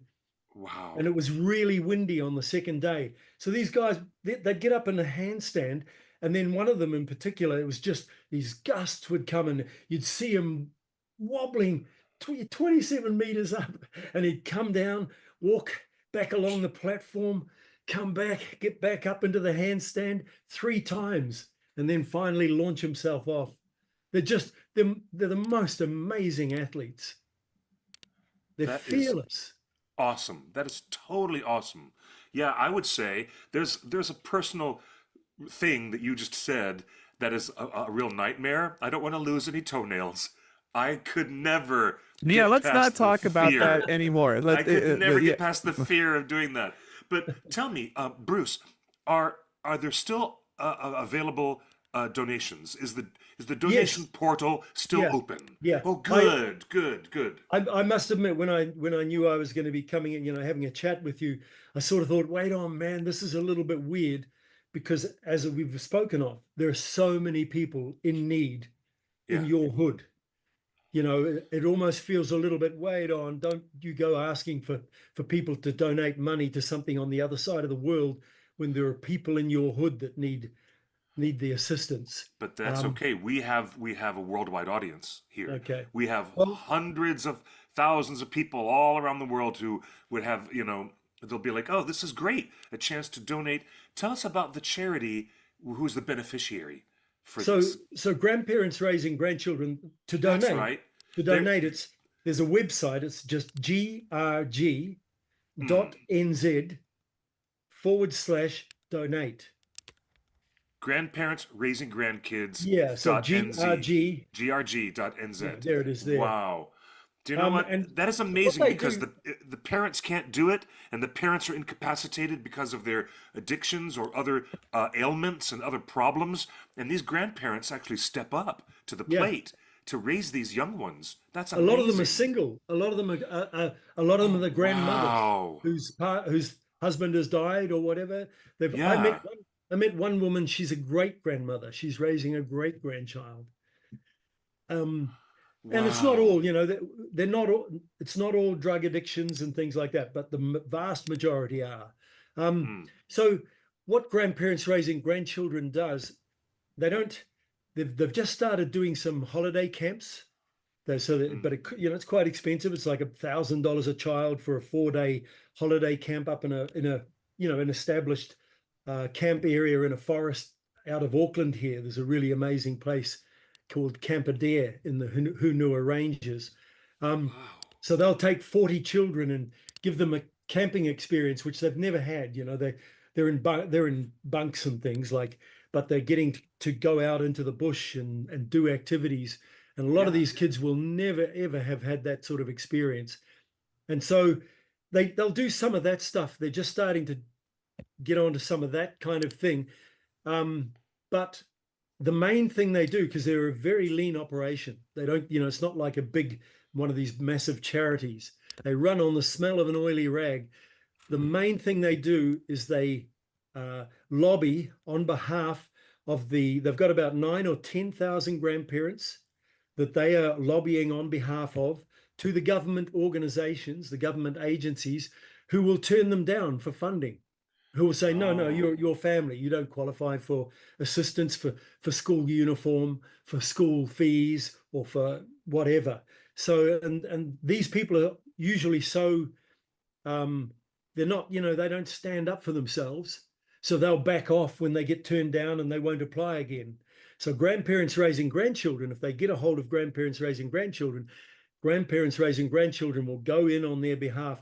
Last year, grandparents raising grandchildren managed to extract out of the government system $1 million that went to the grandparents, not to didn't go to them, to the organization. $1 million in grants and subsidies that people qualified for that they'd been told they didn't qualify for.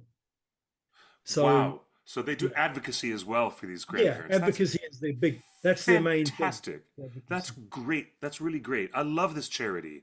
I think this is so great. You can't even begin to imagine how many Yeah. people in America, in the United States, are doing this.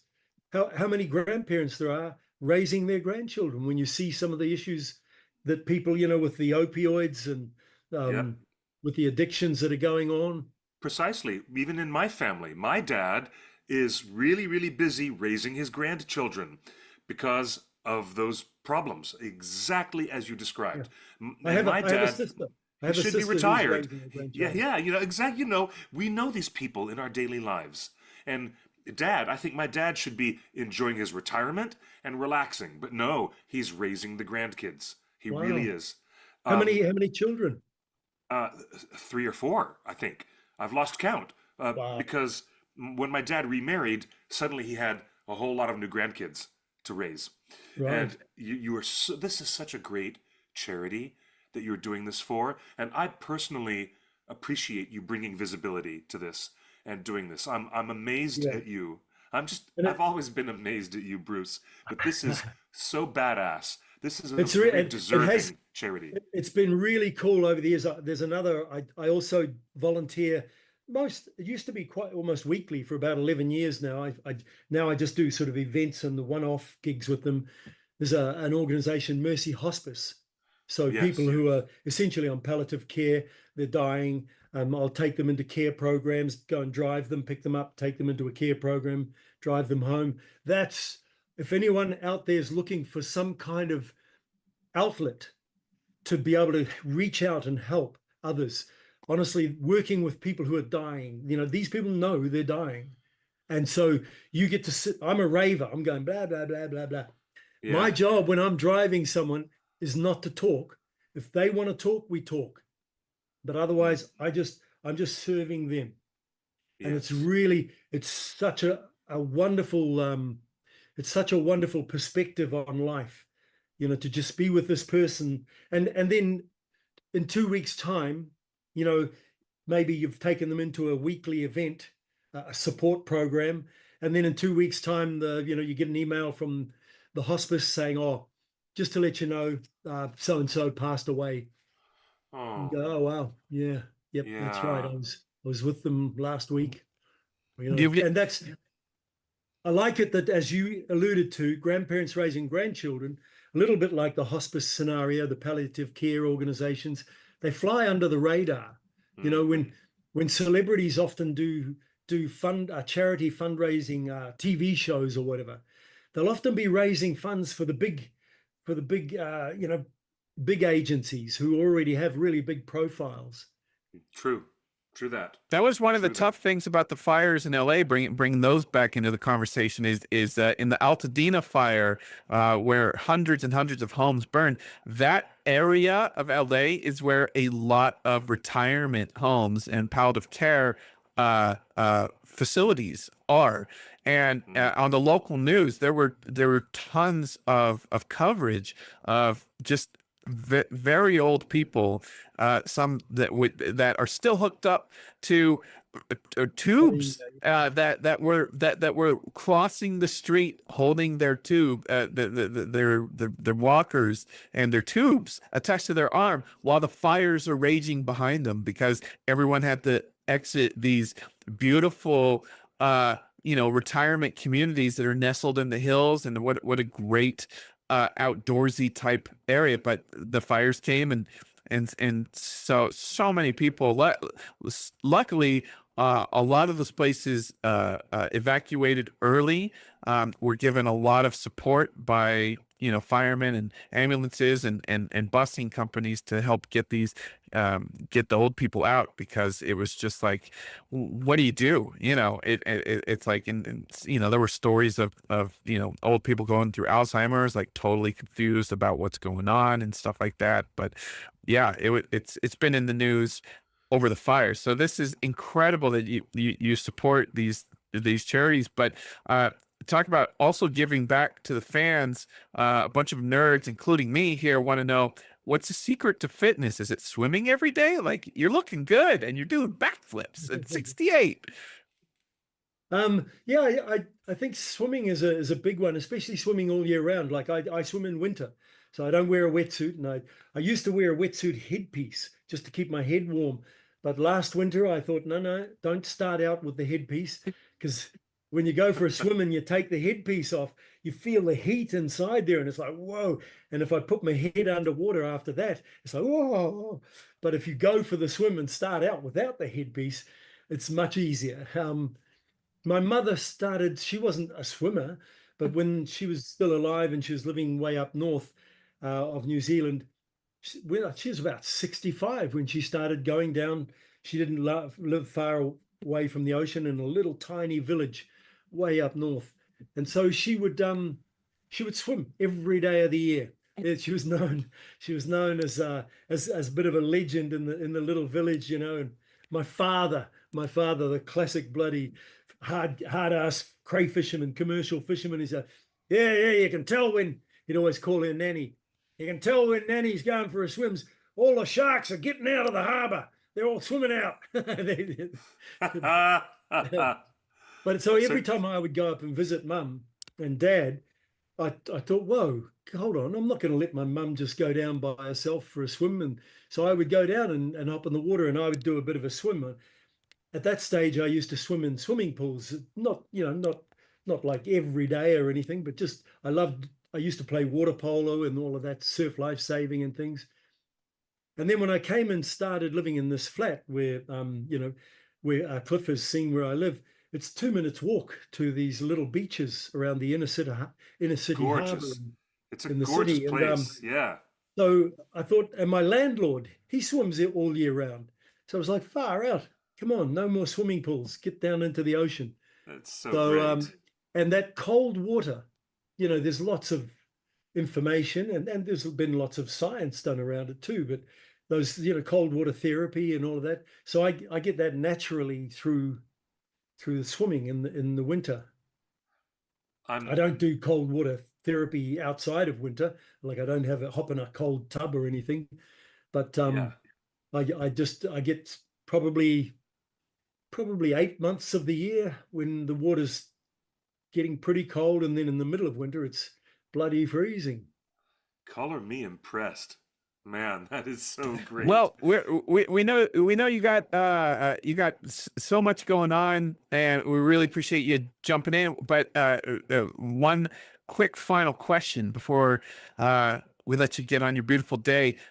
We just heard that Andy Serkis has moved The Hunt for Gollum 2 back to 2027. What's the buzz in New Zealand right now about more Lord of the Rings films? Like what's the local scene sounding like right now? I think it would probably only be within the film industry that you'd know. There's no real sort of buzz out there. I've seen a couple of little references to it, but there's no kind of real buzz out there yet around that. You're available, right? And you're swimming. Are you still horseback riding? Those of us who would go, Andy. I would love to. I don't have any contact with Andy. Like, it's weird. I don't know. I've never been the sort of person who went around going, "Oh, let's swap numbers." So I don't have contact for any of the Lord of the Rings people, even the ones I had some really cool times with. And Andy was one of them because he came back. I forget what year it was. It was a few years after he got asked to direct a game, an online game, Yeah. Heavenly Sword. I think it was called Heavenly Sword. Um, and the only two locals who were in it were he asked for Jed Brophy and myself to be in this. So we were just like we were kind of like the So you've done almost like mocap and everything? You did mocap for this? yeah, and it was really early days of Weta. They were totally experimenting on how to do this. They didn't know themselves. Again, like with Lord of the Rings, they were making this up, and it was very cool. And Jed and I were just almost like background characters, doing some stuff. It was just so wonderful. I had a week or 2 weeks in Wellington in a hotel. We'd go to work, and we just did some rehearsals for a few days, and then we went and shot stuff. And there were a couple of actors came from around different parts of the world. I think was that no, that wasn't where I met Sylvester McCoy. I met Sylvester McCoy when Royal Shakespeare came here with Ian McKellen. Had a wonderful experience with Ian and Sylvester McCoy, and yeah, that was a wild couple of days too. But it was really cool, just getting to hang and watch Andy as well, because you could see him transitioning. It was like his first real directing role. So it was Wow. very cool. Wow. There's somebody in the chat who's freaking out.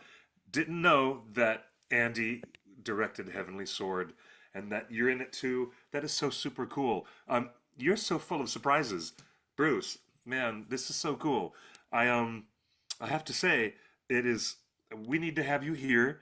Come drop in the show more often, my friend. Come and join us any old Honestly, time.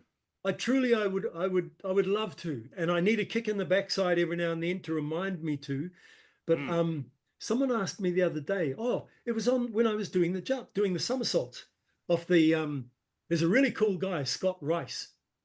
So I got to know him. I used to do some of the ocean swim series Yeah. when I was doing my ocean swims. So, there are some 3 and 4 kilometer swims out from one island into Hauraki, into the coastline here, or between a couple of locations up north, etc. They big events now.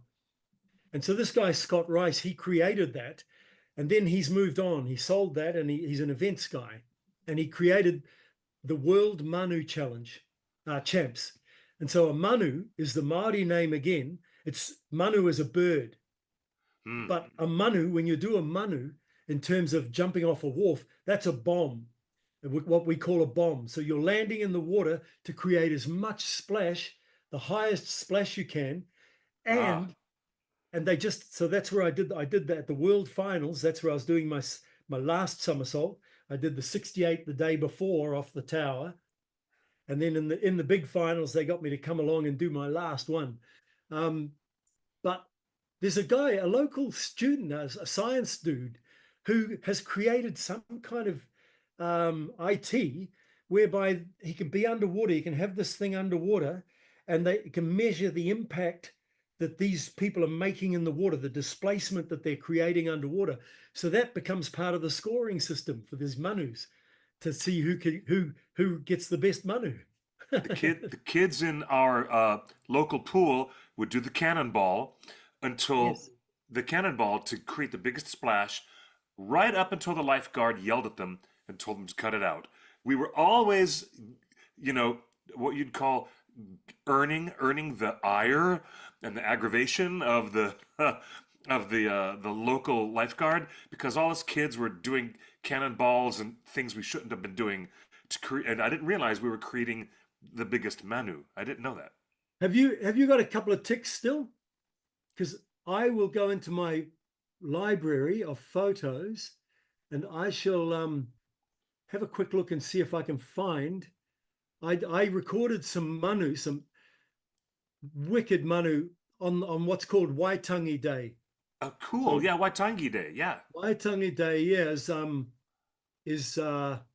event that happens up here in New Zealand to honor the signing of the treaty Yes. between the colonizers, the English colonizers, and Boy, that made the news a few weeks ago when some of the members of Parliament were trying to reverse some of the guarantees of the Waitangi Treaty. It's still going on, unfortunately. It's Oh my gosh. there's one politician in particular who Yeah. is just it's just horrible. He's basically a kind of like a it's all about him. Yeah, It's it's not terrible. pleasant at all.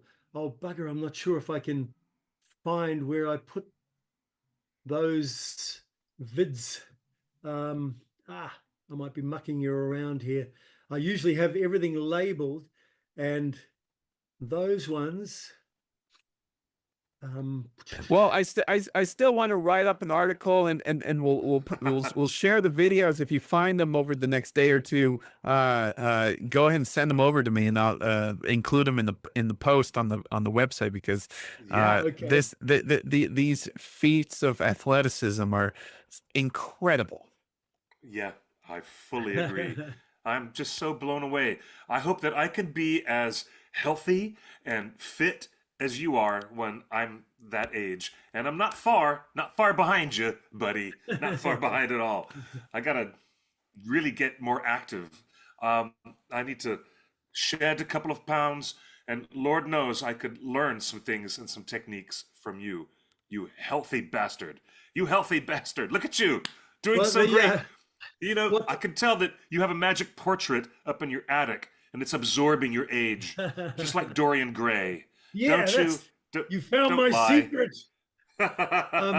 No, the reason I got into that little then went off on a tangent in that little rave I was just going into before, the Scott Rice, when I did my final somersault, it was really cool. He did a little interview with me as before we walked up to the tower, and he introduced me as now we've got someone special, Bruce Hopkins from Lord of the Rings movies, 20 something years ago. He referenced that. He said, this so long ago, and amazing. What and then he said, so Bruce, what was it like filming Lord of the Rings? And that it was just like it is being with you guys right now. It's just a joy anytime I get to have anything to do that relates me back to that experience. It Yeah. was such a joy. It was unbelievable. Oh, I found it. Oh, Okay. good. And Right, let's take a look at this. So this is only in it's just how do I expand that right out? So now got to get to screen sharing. Get out of here, Bruce. What have you done? There you are. Here we are. I've got a screen share. Where's my This screen is what we share? call technical jiggery pokery. That's what we call this. Here we go. So these are kids. Some of them are like youth, but Yeah. they're not. This is what happens every Waitangi Day. So they do these bombs. This is manus. This bridge connects the original treaty ground back where we're looking to the tourist and the flagpole where the treaty was signed and honored back up behind where I'm filming from here. So Oh, wow. here's a whole bunch of. Oh, there you go. They're just going off like non-stop. Look at that one. So they go in a V shape, and then the secret is to open up as you hit the water, and that displaces. Some people are just jumping, but there's one who just did a really nice V. Oh That yeah, was a look really, at that really one. tall splash. Wow. So so it was cool. I got to I did a jump, a back summy off where I'm standing there. That's incredible. The history of that place, the Yeah. importance of treaties, celebrating. This flag here, it was the first flag, the United Confederation flag that Māori came up with. And then this other flag back in here is the Tino Rangatira Tanga flag. And they honestly, man, we had a flag referendum not that long ago. Really? Yeah, and the decision was made to not change the flag. We're still with the Union Jack kind of oriented colonial, it's like, Yeah. oh man, these flags are beautiful. And this one here, it shows it's got the colors of the English sort of colonial stuff in it. Yeah. Yeah. I was so impressed with my visit to the Te Papa National Museum, and that is where I saw the most amazing expression of the Treaty of Waitangi.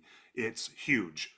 In the middle of the Yeah. museum, it's a massive plexiglass display that recreates the entire parchment, and it's about 3 stories tall, or maybe a little bit smaller than that, but it's massive and really quite impressive.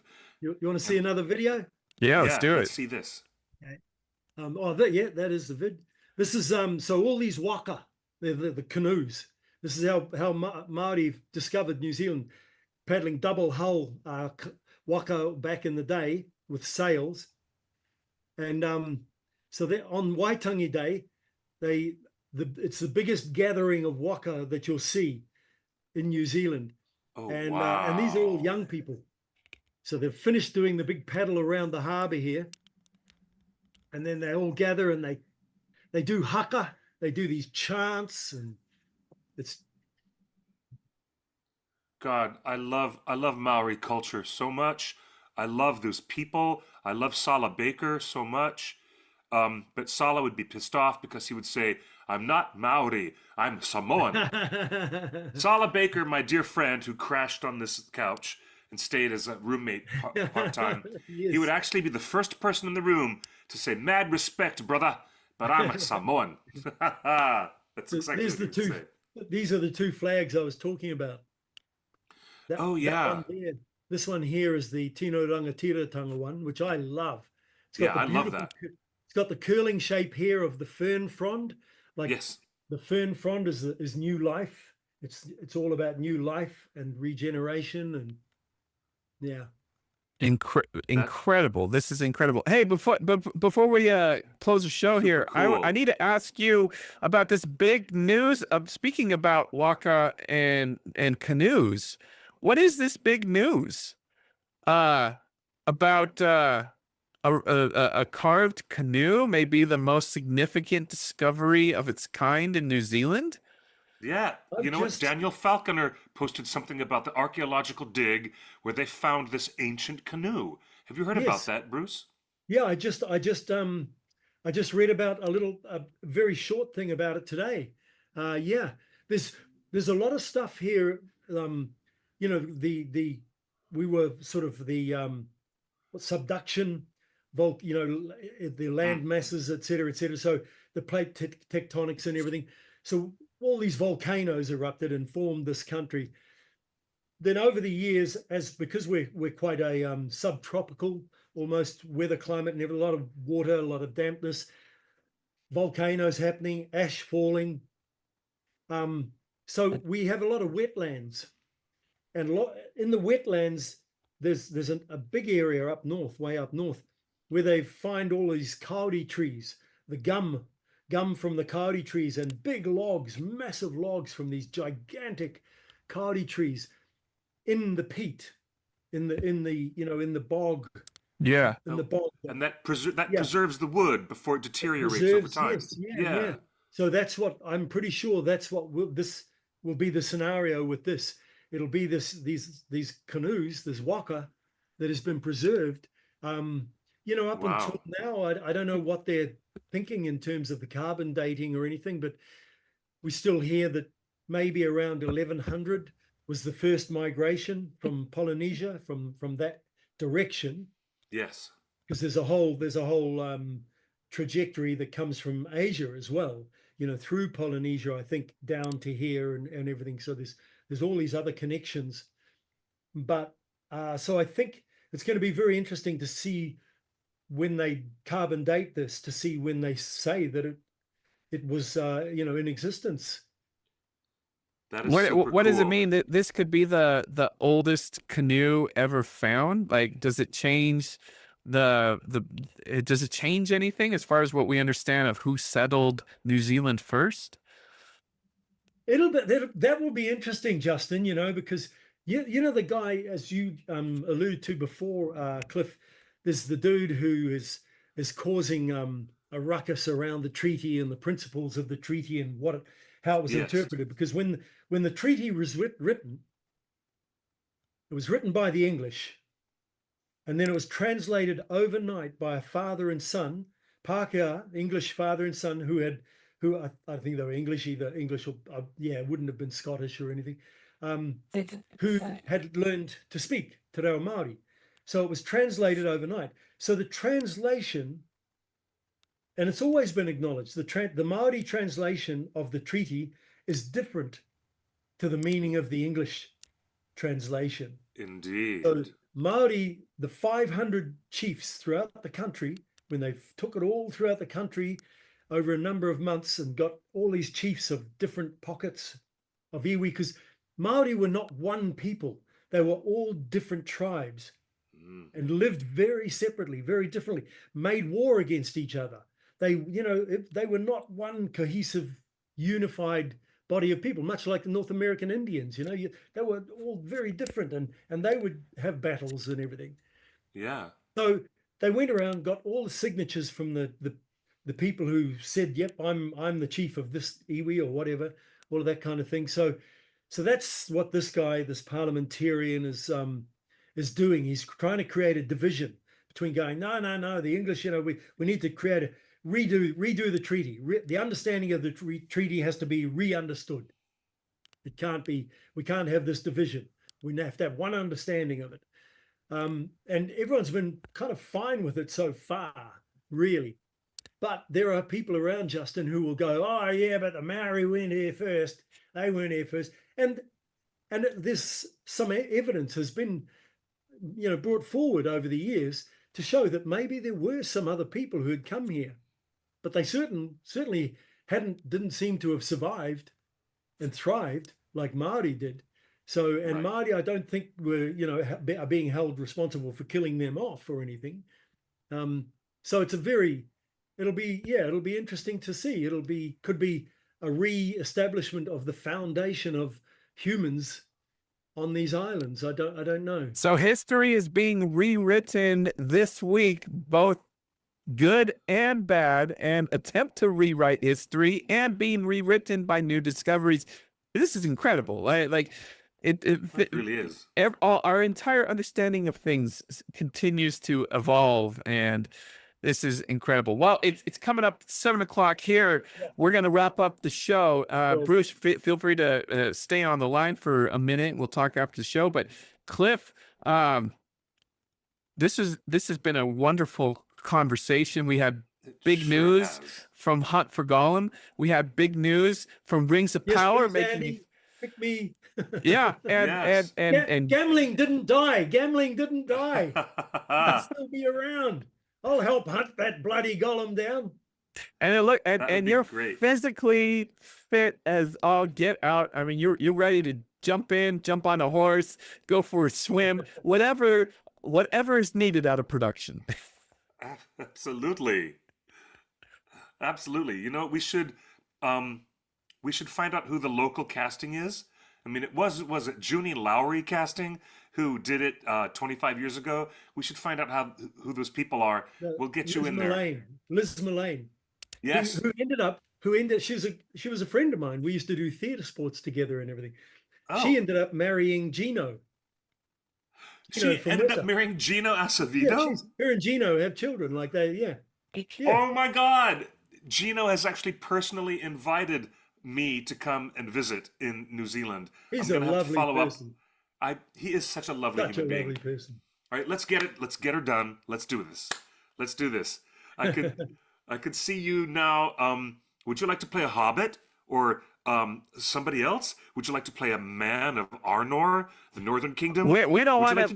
We don't want to put any of that in the world. We just want casting, and let the creatives decide the best use of anyone's time. I'll sweep the floors.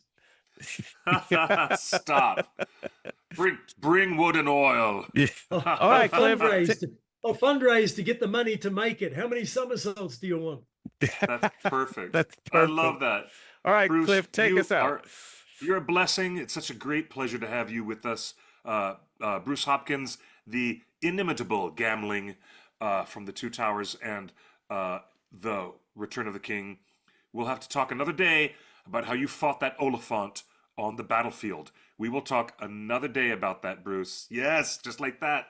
And we're going to say goodnight to our very lovely and creative audience. Thank you for being with us on Facebook, YouTube, Twitch, Twitter, streaming on all these platforms, on Instagram, and join our Discord. You guys, we have much better conversations than on that subreddit.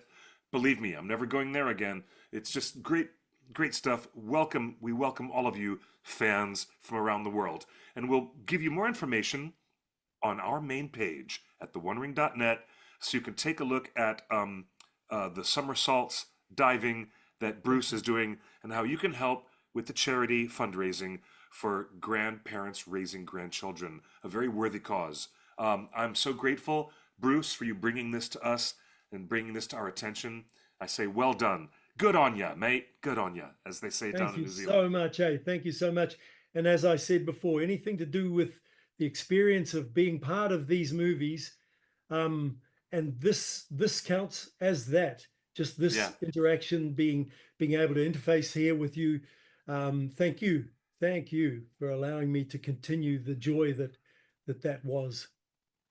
Oh, Bruce, you are our brother, you are our friend, you are our man at arms, and our man about town, the man on the North Island of New Zealand. I love this man so much. Oh yeah, we'll make a very brief mention. We will be at WonderCon. WonderCon is coming to Anaheim Convention Center. It's right around the corner. We'll be talking about that in the next coming weeks. But we're going to say goodnight to everybody, because it's been a really wonderful show, but all good things must wrap up. It's going to come to an end. We will, however, be here next Tuesday at 5 p.m. Pacific time, same bat time, same bat channel. That is a 1960s reference. If you know, you know.